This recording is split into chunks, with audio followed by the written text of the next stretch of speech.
Olá, que a graça do Senhor esteja sobre sua vida.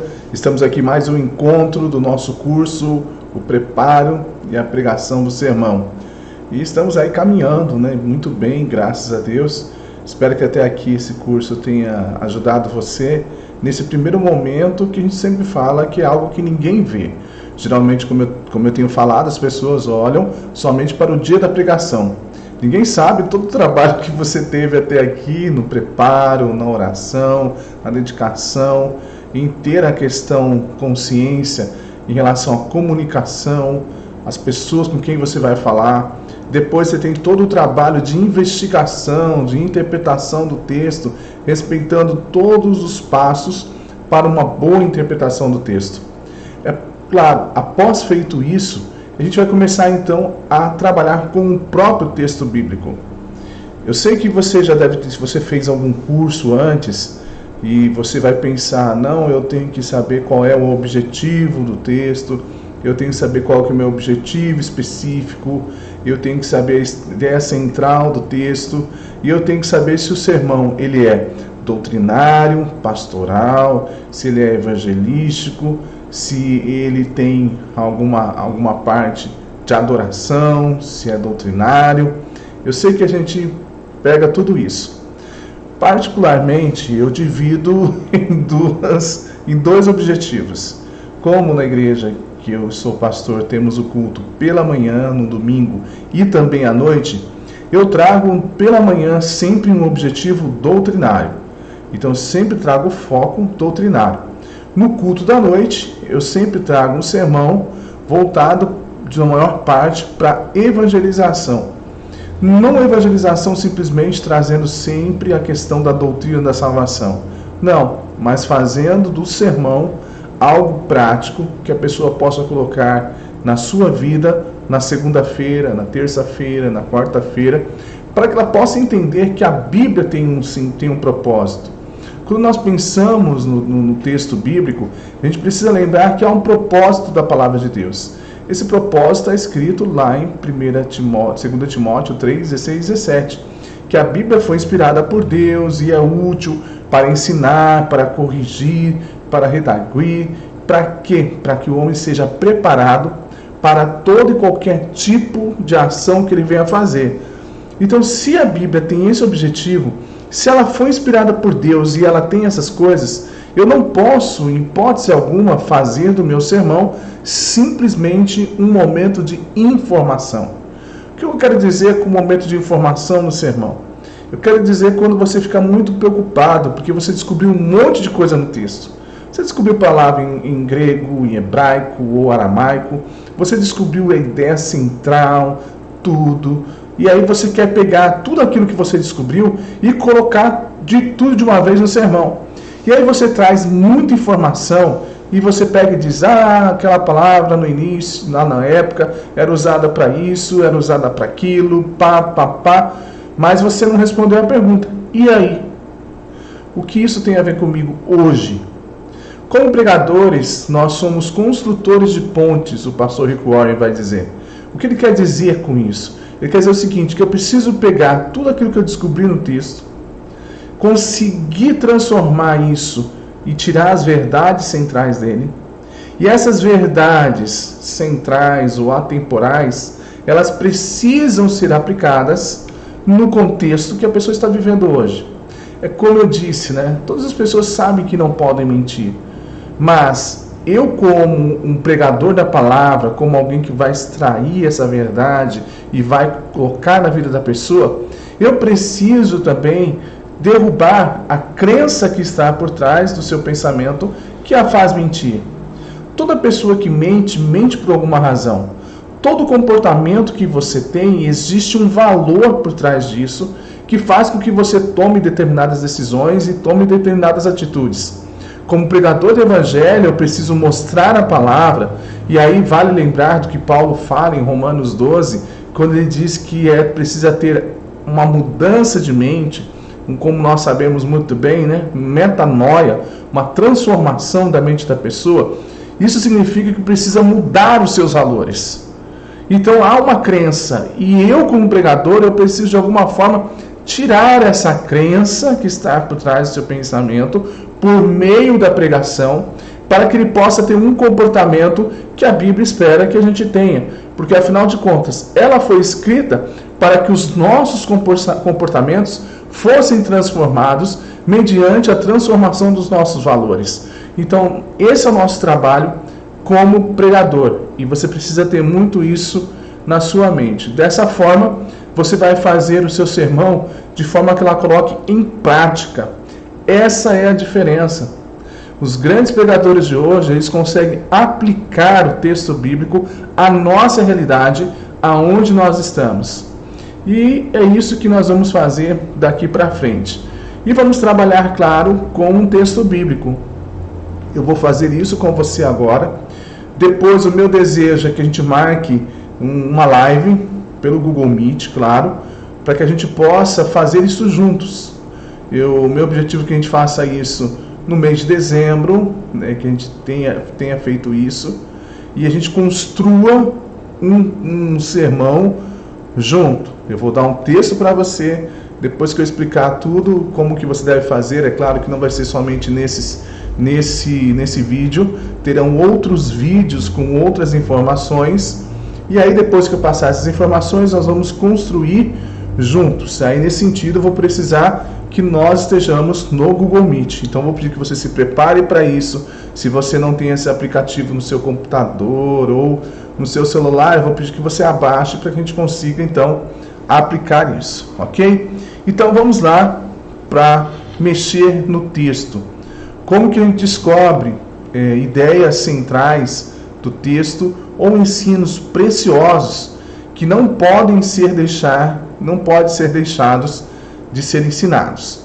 Então eu vou pegar um texto, é uma pregação que eu fiz recente, na igreja eu tenho falado sobre o sermão sobre Romanos, então assim, que é a carta da reforma, e a gente tem visto algumas lições preciosas na carta aos Romanos. Então eu estou fazendo uma exposição da carta aos Romanos no domingo pela manhã à igreja. Então nós vamos ver o capítulo 5. Então, como que eu extraí? Foram 2 sermões que eu fiz em cima desse texto de Romanos, capítulo 5. E a gente vai descobrir como que eu pude descobrir aí uma ideia central e importante que eu não podia ser deixado de lado depois de ler o texto de Romanos. Então, vamos lá. Você está vendo aí o texto de Romanos. Eu utilizo muito na pregação da igreja a versão NAA, Nova Almeida Atualizada. Essa é a versão que eu utilizo para o meu sermão. E então vamos ler o texto, ok? Nós já temos aqui um título dado, sugestivo, né, pelas pessoas que fizeram essa divisão da Bíblia. E vamos ler. Justificados, pois, mediante a fé, temos paz com Deus por meio de nosso Senhor Jesus Cristo, pelo qual obtivemos também acesso pela fé a esta graça, na qual estamos firmes e nos gloriamos na esperança da glória de Deus. E não somente isto, mas também nos gloriamos nas tribulações, sabendo que a tribulação produz perseverança, a perseverança produz experiência, a experiência produz esperança. Ora, a esperança nos deixa decepcionados, porque o amor de Deus é derramado em nosso coração pelo Espírito Santo, que nos foi dado. Porque Cristo, quando nós ainda éramos fracos, morreu a seu tempo pelos ímpios. Dificilmente alguém morreria por um justo, embora por uma pessoa boa alguém talvez tenha coragem para morrer. Mas Deus prova o seu próprio amor para conosco pelo fato de Cristo ter morrido por nós quando ainda éramos pecadores. Logo, muito mais agora, sendo justificados pelo seu sangue, seremos por ele salvos da ira. Porque se nós, quando inimigos, fomos reconciliados com Deus mediante a morte do seu Filho, muito mais, estando já reconciliados, seremos salvos pela sua vida. E não somente isto, mas também nos gloriamos em Deus por meio do nosso Senhor Jesus Cristo, mediante ao qual recebemos agora a reconciliação. Se você percebeu na leitura, a gente descobriu que existem algumas coisas que estão subordinados e que estão ligados um ao outro. Primeiro aspecto, nós precisamos ver a quantidade de repetições de palavras. O que repete muito aqui? Essa expressão aqui, ó. Nos gloriamos. Repete aqui. Primeiro aqui, ó, no versículo 2, nos gloriamos. Depois no versículo 3, nos gloriamos. E depois aqui, ó, no versículo 11, nos gloriamos.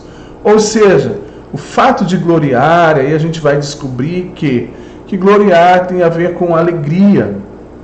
Ou seja, existem 3 aspectos aí que Paulo menciona da alegria. A alegria que quem nos traz? Nos traz a justificação. Porque fomos justificados, isso também nos traz glória, nos traz alegria. E olha que interessante então, eu preciso anotar isso. Nos gloriamos em quê? Já deu o sermão, ó. Nos gloriamos na esperança da glória de Deus. E aí você vai pensar, mas o que é esperança na glória de Deus? O que é esperança da glória de Deus? O que seria isso? Claro que a gente descobrindo, percebe que o quê? Que a glória de Deus é a presença de Deus. Então, se a gente for montar um sermão, se formos montar um sermão, o que a gente começaria anotando nessa situação é exatamente que o quê? Olha, nós podemos ficar alegres com a presença de Deus. Então, a presença de Deus traz para nós alegria. Porque o texto está me dizendo isso.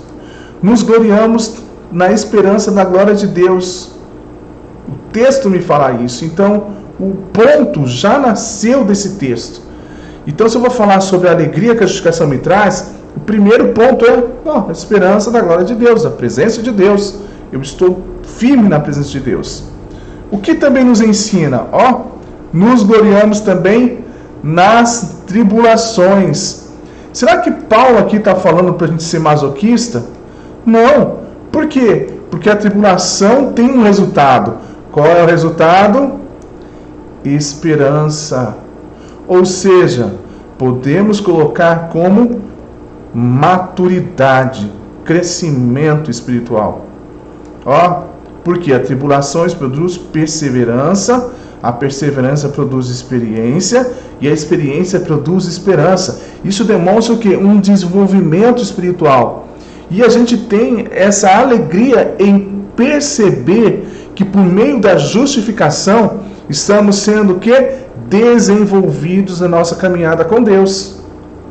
Então a gente cresce. O terceiro ponto que a gente colocaria, nos gloriamos em Deus, por meio de nosso Senhor Jesus Cristo. O que é que esse nos gloriar em Deus nos traz? O que essa alegria em Deus pode trazer para nós? E a gente vai trazer toda essa questão, que agora nós somos reconciliados com Deus, que é toda a expressão do capítulo 5 aos Romanos. Então eu prestei atenção nesses aspectos, são 3 coisas que eu descobri que são importantes. A outra situação que eu descobri é o quê? Olha, o que eu ganho com a justificação? Justificados, pois, mediante a fé, o que eu tenho? Eu tenho paz com Deus. E aí, o que essa paz com Deus significa? E aí ele também diz, e não somente isto, que a gente não tem só a paz, mas também temos o quê? Acesso a Deus. Eu não tenho só um relacionamento restaurado, ou seja, não só tenho perdão do meu pecado, e Deus me perdoou e me deixa lá, mas eu também tenho um acesso a Deus. E o que mais que a justificação nos trouxe? Como eu já li o texto e já tenho o sermão pronto, a gente vai utilizar o quê? Que eu já preguei sobre isso. Ele vai falar o quê? Que nós tivemos, além disso, além de nós termos esse acesso a Deus, ele vai continuando. Aqui, mas Deus prova o seu amor, logo muito agora, sendo justificado pelo seu sangue, somos o quê? seremos o quê? Salvos da ira. O que ele quer dizer com isso? Ele está falando que lá no céu nós somos justificados porque seremos livres da condenação do pecado e estaremos na glória, no céu. A expectativa de vivermos com Deus para todo sempre. Então a justificação me traz 3 resultados. O primeiro resultado, lá no versículo 1, qual que é? Paz com Deus. Porque olha, justificados temos resultado. Mas também o que? Obtivemos acesso a Deus. E por último, no versículo 9, sendo justificados, porque ele retorna ao tema da justificação, porque aqui ele está trabalhando o tema da alegria, né? Nos gloriamos, ele parou, fez um intervalo e falou nos gloriamos, e está seguro aqui esse resultado da justificação. Ele segura o resultado da justificação, traz a alegria que a justificação fala para nós, mas depois no 9, ele retorna o que a justificação me traz, sendo justificado pelo seu sangue, o que?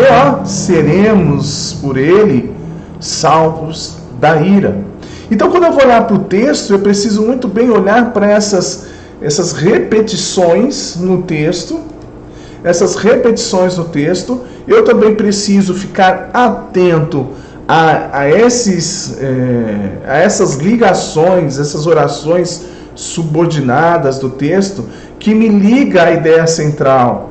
Porque você vê que é uma sequência, olha, sendo justificados, pois temos paz com Deus. Consequência, uma conclusão. Olha, tenho justificação, como conclusão, paz com Deus. Como conclusão, acesso à fé. Como conclusão, salvo da ira. Então a gente vai juntando isso para que a gente consiga enxergar as ideias centrais do texto. O que nós percebemos? Apenas, o livro de Romanos é muito rico para sermão, gente. Apenas em 12 versículos temos 6 pontos aí que se ligam. Mas principalmente eu preciso, em vez de pregar um sermão com tanta informação, eu prefiro trabalhar melhor as informações e fazer 2 sermões, que foi o que eu fiz com a igreja. Eu poderia ter trazido isso num sermão só, mas eu preferi não, vou trabalhar bem cada um dessas lições. Então eu separei o resultado da justificação e a alegria da justificação. Então eu separei 2 sermões e aí eu trabalhei. Qual é o resultado? Paz com Deus, acesso a Deus e salvo da ira. Qual a alegria? Aí a alegria da esperança, a alegria do desenvolvimento e a alegria de estarmos em Deus o tempo inteiro. E aí a gente trabalha esses pontos.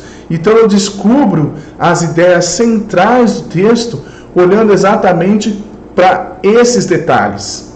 Vou dar um outro exemplo também que demonstra. É claro que eu vou pegar texto mais simples, eu não vou pegar texto complicado. Eu vou pegar texto mais simples e depois, quando a gente fizer a live, aí a gente trabalha outros textos que de repente você vai utilizar no seu sermão e a gente utiliza um texto que você quer pregar, para a gente descobrir. Mas aqui para a nossa aula, né, eu vou utilizar textos fáceis, né, estratégia para quem dá curso de pregação. Então vamos lá.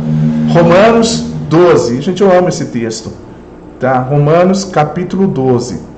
Vamos lá, o que o apóstolo Paulo fala? Vou pegar só os 2 primeiros versículos, ok? Então ele diz: portanto, irmãos, pelas misericórdias de Deus, peço que ofereçam o seu corpo como sacrifício vivo, santo e agradável a Deus. E ele fala que este é o culto racional de vocês.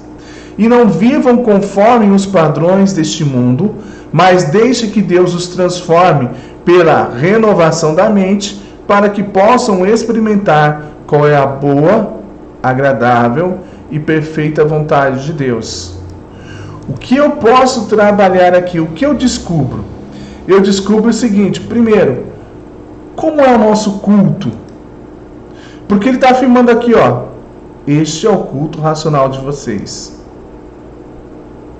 Ele, nessa frase, ele coloca a gente para questionar. E a gente poderia colocar uma pergunta aqui, ó, um ponto de interrogação, né? Mas o que é o culto racional? Nós poderíamos muito bem trabalhar essa questão. O que é o culto racional? Né? O apóstolo Paulo fala aqui, ó, o que é esse culto? E a gente colocar, né, um ponto de interrogação, né? Aqui, ó. O que é? Né? O que é esse culto racional? O que é esse culto racional? E a gente vai descobrir algumas coisas. Quais? Primeiro, ó, que ofereçam seu corpo como sacrifício. Então, o verdadeiro culto, ele parte de o quê? Do oferecer. Oferecer o seu corpo. Então, a gente já diz o seguinte, a gente já pode oferecer o quê? O seu corpo. Para quê? Como sacrifício vivo, santo e agradável. Para quem? Para Deus. Então, o culto, ele passa por um oferecimento de vida. Aí, quem lembra aí da igreja, né? Esses dias eu preguei sobre o verdadeiro culto, né? Que é sobre Adão. E eu falo exatamente sobre isso. Olha como a Bíblia responde lá mesma, né? Oferecer o seu corpo. E aí ele vai dizer o seguinte, que continuando, ele também diz, olha, além de oferecer, gente, aqui, ó, aqui, ó, adição. Deixa eu tirar esse aqui, utilizar um outro aqui só um pouquinho. A gente vai aprendendo a mexer nesse trem. Ó, ele está adicionando. Não é só oferecer, ele adiciona. E o que? Aqui, ó. Não vivam conforme os padrões deste mundo. Tá, eu não vivo conforme o padrão deste mundo, mas eu vou viver no padrão de quem? Ó, de Deus, que vai transformar a mente de vocês.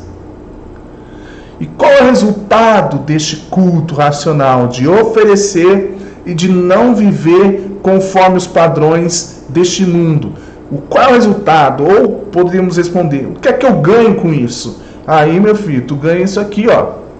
Aí você passa a experimentar a vontade de Deus, que é boa, perfeita e agradável. Quando você oferece o seu corpo, quando você não vive conforme os padrões deste mundo e permite que a sua mente seja renovada, você consegue experimentar a vontade de Deus. Então esse sermão, ele poderia tranquilamente, falando sobre título, ter o seguinte título, né? Estou pensando aqui. A verdadeira adoração. Né? Então, a verdadeira adoração é o quê? Né? A verdadeira adoração é você oferecer seu corpo, não viver conforme os padrões desse mundo e experimentar a vontade de Deus. Ou pode ser como experimentar a vontade de Deus. Tá ligado? E aí você responde: eu experimento a vontade de Deus quando ofereço o meu corpo, quando eu não vivo conforme os padrões deste mundo e quando eu deixo a palavra de Deus transformar minha mente. Aí eu consigo experimentar a vontade de Deus, que é o resultado. Então você tem 2 sermões num único texto. E aí você decide aí que Deus colocar no seu coração. Ou você fala sobre adoração, ou você fala sobre experimentar a vontade de Deus por meio da sua palavra. Ok? Então assim, quando a gente olha para esse texto e a gente consegue enxergar exatamente situações como essa, que vão fazendo um crescimento no texto, e parece que se a gente começa a fazer perguntas para o texto, a gente começa a encontrar respostas, aí a gente começa a montar o nosso sermão. Então assim, como eu falei, né? Olha, esse é o culto racional de vocês. Aí a gente encontrou, tem algo de edição. E aí tem uma conclusão, para que possam. Então, voltando para o texto, a gente tem aqui, só para ficar claro o que a gente falou. Vou reprisar, ok?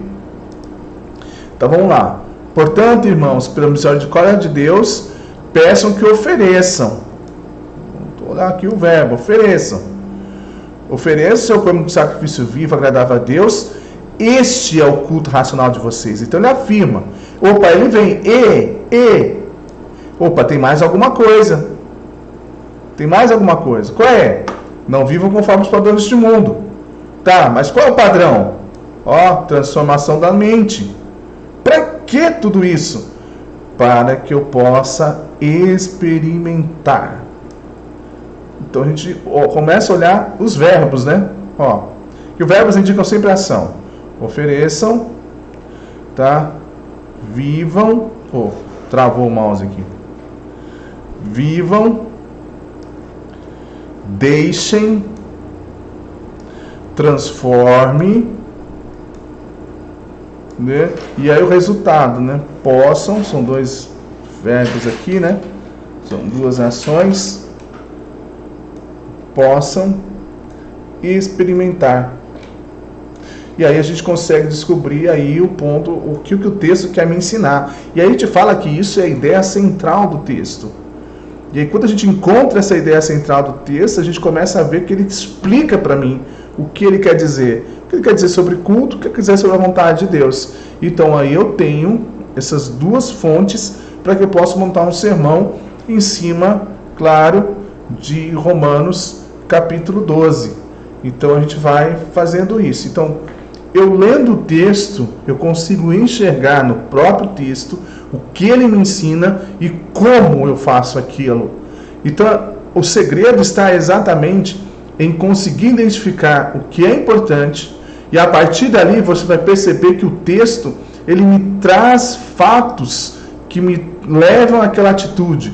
Eu quero cultuar a Deus. E você vê que ele levou você à fonte de como é adorar a Deus. Eu quero experimentar a vontade de Deus. O texto me demonstrou como eu posso adorar a Deus. Então, quando a gente descobre isso, descobre a ideia central do texto, o sermão nasce conforme a gente for lendo o versículo. É chamado, gente, de sermão expositivo. Por quê? Porque o sermão nasce de um texto. Apenas de um texto que você lê e o sermão nasce dali. É claro que existem outros tipos de sermões, mas o que nós estamos propondo nesse curso é exatamente a exposição da palavra, o texto expositivo, ok? Se você tiver alguma dúvida sobre algum outro texto e quiser sugerir um outro texto para que a gente possa fazer o que fizemos hoje aqui, também vou agradecer. Então mande para mim essa semana, pastor, vamos trabalhar esse texto, e aí a gente vai trabalhar nele, nessa leitura, exatamente descobrindo coisas importantes, tá? E é claro que a gente descobriu no texto a ideia central e os passos que me levam a fazer aquilo que a ideia central me diz. E antes disso, a gente já investigamos o que é oferecer o corpo como sacrifício, já investigamos o que é renovação da mente, já investigamos sobre a vontade de Deus, e a gente tem outros leques aí, ok? Então, meu irmão, por hoje é só. Espero que esse vídeo também tenha ajudado você. Se você quer sugerir outros textos que a gente possa trabalhar de como nasce o sermão, a ideia central do texto, mande o seu texto, mande o que você deseja, ou até mesmo um sermão que você já pregou, um texto que você já pregou, mande para que a gente possa fazer aí essa análise. e a gente conseguir aprofundar um pouco mais nesse estudo da Palavra de Deus para expor a Escritura. Muito importante isso. O nosso trabalho como pregador é expor a Escritura. É como Paulo disse, né, aos Coríntios, que o apóstolo Paulo só veio para falar do Cristo e aquele ressuscitado. E o nosso trabalho como pregador é expor a Escritura, somente a Escritura. Deus abençoe sua vida e até o próximo encontro, o próximo vídeo. Um abraço, fique na paz.